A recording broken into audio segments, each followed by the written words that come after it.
Ssaabawabi wa gavumenti ajja emisango ku musajja Patrick Kasaija aludde ng'avunaanibwa ogw'okuwamba n'okutta omuwala Suzan Magara eyali aweza egy'obukulu 28 ng'ono yali akola gwakwata ssente ku ttundiro ly'amata ng'omulambo gwe gwasangibwa ku luguudo mu bitundu by'ekigo ng'ennaku z'omwezi 7 omwezi ogwa January omwaka 2018. Ekiragiro kino kireeteddwa omuwabi wa gavumenti Irene Nakimbugwe ng'abitegeezezza amyuka omuwandiisi wa kkooti enkulu mu Kampala Lawrence Tweyanze atuuliddemu omulamuzi Alex Agiji abadde awulira omusango guno.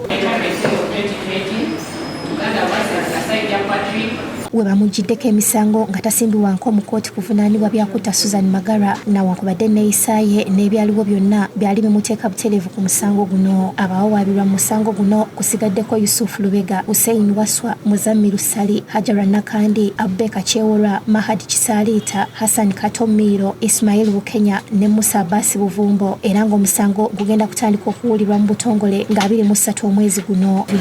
Download the app on App Store or Google Play Store now.